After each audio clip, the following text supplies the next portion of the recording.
یا رسول اللہ میرا باپ میرا پیسہ مجھ سے پوچھے بغیر ہی خرچ کرتا. بات تو قانون کی اس نے ٹھیک کی تھی کہ اگر بیٹے کی کمائی ذاتی ہو، ذاتی باپ کی طرف سے نہ ہو، ذاتی محنت مزدوری کر کے ہو، تو باپ کو اجازت لے کے خرچ کرنا چاہیے. قانون یہ ہے. اس نے آ کے شکایت کر تو آپ نے اس کو بلوایا. جب اسے پتا چلا کہ میرے بیٹے نے میری شکایت کی تو ان کو بڑا غم ہوا. تو عرب تو پیدائشی شاعر ہوتے تھے، ماں کا دودھ چھوڑتے تھے اور شعر کہنا شروع کر دیتے تھے. عرب کا ماحول ایسا تھا. تو اس کو انہیں جب پتا چلا کہ میرے بیٹے نے میری شکایت کی تو ان کو رنج ہوا. تو انہیں کچھ شعر کہے، زبان سے نہیں دل میں، دکھ میں آ کر اشعار. جب یہ آئے نا مسجد میں تو جبریل پہلے آ چکے. یا رسول اللہ تعالیٰ فرما رہے ہیں کہ آپ ان کا کیس بعد میں سنیں، اس سے کہیں وہ شعر سنا جو تیری زبان پہ تو نہیں آئے پر اللہ نے سنا. میرے اللہ کی نظر کیسی ہے بتایا ہے، میرے اللہ کا سننا کیسا ہے بتا رہا ہوں. تو آپ نے کہا اچھا بھائی تیرا معاملہ تو ہم سنتے ہیں، لیکن پہلے تو بتا کہ وہ کون سے اشعار ہیں جو تو نے دل ہی دل میں کہے، زبان پر نہیں ہے اور اللہ نے اسے عرشوں پر سنا ہے. وہ کہنے لگا یا رسول اللہ ہم تو پہلے ہی آپ کا ایمان لائے ہیں، پر روز ہی ہمارا ایمان بڑھ جاتا ہے اس قسم کی چیزوں سے کہ آپ کا رب کیا طاقتور رب ہے جس نے میرے دل کی دھڑکنوں میں اٹھنے والی آواز کو بھی سن لیا. میں نے تو زبان سے ایک لفظ نہیں کہا تھا. آپ نے کہا تو سنا کیا کہا تھا. اور یہ ایک آدمی سوچ رہا ہے، آپ جتنے بیٹھے ہو سب اپنے دلوں میں پتہ نہیں کیا کیا سوچے جا رہے. وہ سب پر نظر کیے ہوئے، سب کو دیکھ رہا، سب کو سن رہا. کیا کہا تھا؟ کہا جی میں نے کہا تھا غزوتکم مولودا ومنتک یافع تعل بما اجنی علیک وتنہل وإذا ضاقتك بالسقم ليلة لم أبت لسقمك إلا صاهرا أتململ كأني أنا المطروق دونك بالذي طرقت به دوني فعيني تهمل تخاف الردى نفسي عليك وإنها لتعلم أن الموت وقت مؤجل فلما بلغت السن والغاية التي إليها ماذا ما فيك كنت أؤمل جعلت جزائي غلزة وفظاظة كأنك أنت المنعم المتفضل فليتك إن لم تروا حق أبوتي فعلت كما الجابر يفعل فأوليتني حق الجوار ولم تكن علي بمال دون مالك تبخل.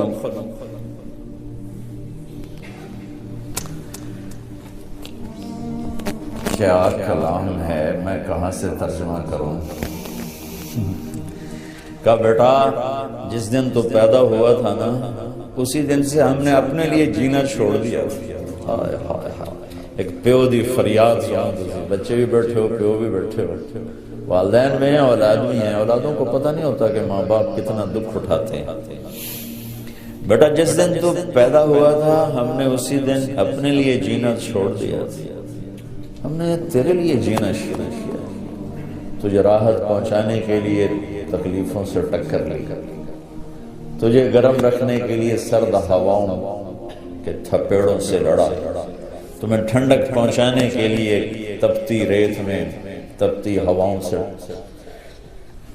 ٹکر لی، تجھے سلانے کے لیے ساری ساری رات جاگا، تجھے کھلانے کے لیے اپنا پیٹ کاٹا، تجھے خوش رکھنے کے لیے غموں کو سینے سے لگا لیا، تمہیں سکھ پہنچانے کے لیے دکھوں سے صلح کر کہ تو خوش رہے، تو خوش رہے. تیری خوشی دیکھنے کے لیے اپنے آپ کو مشقت کی چکی میں پیس کے رکھ. اور جب کبھی تو بیمار ہوتا تھا تو ساری رات تیرے سرانے گزر جاتی تھی. کبھی تیری ماں بیٹھی، کبھی تیرا باپ بیٹھا ہے کہ کہیں مر نہ جائے، کہیں مر نہ جائے.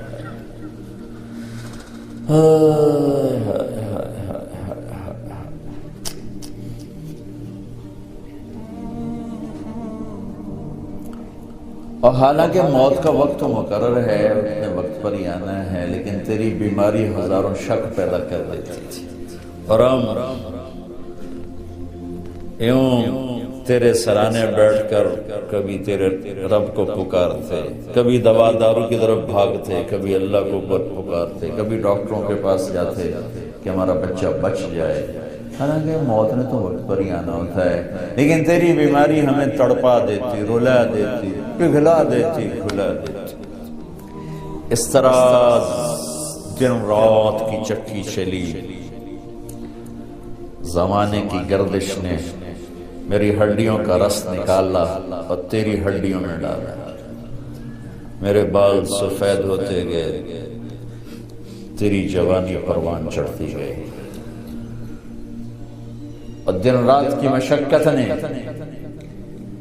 تیری کمر کو سیدھا کیا، میری کمر کو ٹیڑھا کر دیا، تو طاقتور بن گیا، میں لاٹھی پہ آ گیا، میرے تیری جوانی ایک درخت بن گئی سرسبز، اور میری زندگی کے درخت کے سارے پتے جھڑ گئے۔ تو مجھے خیال آیا کہ جیسے میں اس کی انگلی پکڑ کے چلتا تھا، اسے کندھے پہ بٹھا کے چلتا تھا، اسے گود میں لے کے بیٹھتا تھا، اس کو ہاتھوں پہ اٹھا کے چلتا تھا، اس کو بیٹھ کے اس کے کپڑے بدلتا تھا، اس کو کھانے کھلاتا تھا، اس کو اسکول چھوڑنے جاتا تھا، اسکول سے لینے جاتا تھا، تو اب میری کمر جھک گئی ہے، تو اب یہ میری لاٹھی بنے گا، میں اس کے ہاتھ پکڑ کے چلا بھی میرا ہاتھ پکڑ کے چلے گا، میں اس کا آسرا بنا بھی میرا آسرا بنے گا۔ لیکن میرا بیٹا تیری تو آنکھیں سر پر چلی گئی، ماتھے پہ چلی گئی، اور تو مجھے ایسے دیکھنے لگا جیسے میں تیرا باپ نہیں تیرا نوکر ہوں۔ تیری آنکھوں کے تیور بتانے لگے کہ شاید میں تیرا باپ نہیں، تو میں تنہائی میں بیٹھ کے سوچنے لگا کہیں میں نے خواب تو نہیں دیکھا تھا کہ میں اس کا باپ ہوں، چونکہ اس کا رویہ تو یہ بتا رہا ہے کہ میں نوکر ہوں، یہ مالک ہے، اور میں اپنے 30 سالہ خواب کو جھٹلاؤں یا اس کو دیکھوں؟ تو پھر مجھے خیال آیا کہ ہاں واقعی یہ مالک ہے، میں نوکر ہوں، لیکن نوکروں کو بھی تو کوئی نہ کوئی پوچھ ہی لیتا ہے بیٹا، ارے مجھے نوکر سمجھ کے ہی پوچھ لیتی، مجھے پڑوسی سمجھ کے پوچھ لیتی، ایک پڑوسی سمجھ کر ہی میرا حال پوچھ لیتی، اور یوں اپنے پیسے کے بارے میں حساب کتاب نہ کرتے جیسے تو نے اللہ کے نبی کو حساب کتاب سنائے۔ میں ان اشعار میں اتنا درد ہے کہ میں جتنا بھی تعبیر لاؤں نہ میں اس کو ادھر شفٹ نہیں کر سکتا۔ آپ اس سے اندازہ لگاؤ جو میں بتانے لگا کہ اللہ کے نبی کا روتے روتے برا حال ہو اور داڑھی آنسوں سے سر ہو، اتنا روئے کہ داڑھی آنسوں سے۔ تو میں ان کو کیسے اردو میں کیسے لاؤں؟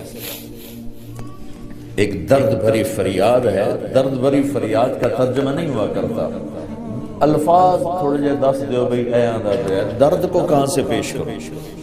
اس درد کی تعبیر دے رہا ہوں کہ میرے نبی داڑھی آنسوں سے تر ہو، تو آپ نے ان کے بیٹے کو ایسے گریبان سے پکڑا اور یوں جھٹکا دفع ہو جا، اٹھ جا، میری نظروں سے دور ہو جا، انت و مالک لابیک، تیرا سب کچھ تیرے باپ کا۔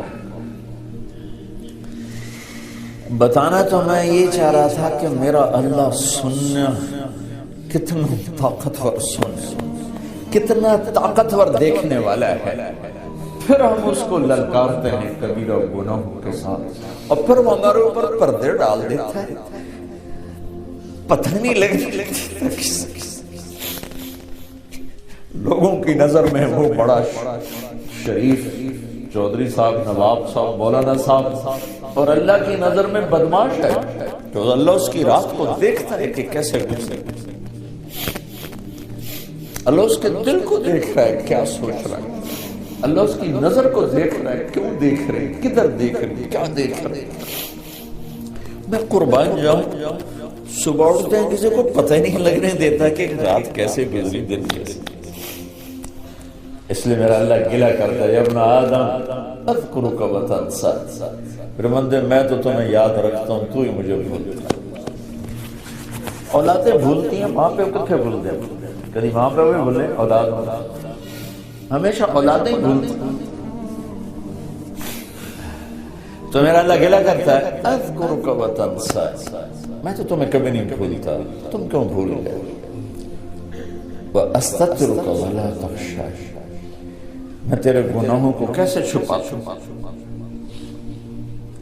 تو پھر بھی مجھ سے حیا نہیں کرتا۔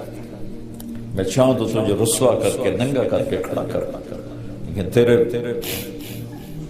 سارے رات کے، دن کے، اندھیرے کے، اجالے کے، تنہائی کے سارے گناہوں کو یوں چھپاتا ہوں کہ کسی کو پتہ ہی نہیں چلنے گا تو کیا کر رہا ہے، لیکن تجھے پھر بھی مجھ سے شرم نہیں آتی۔ ولا تخشى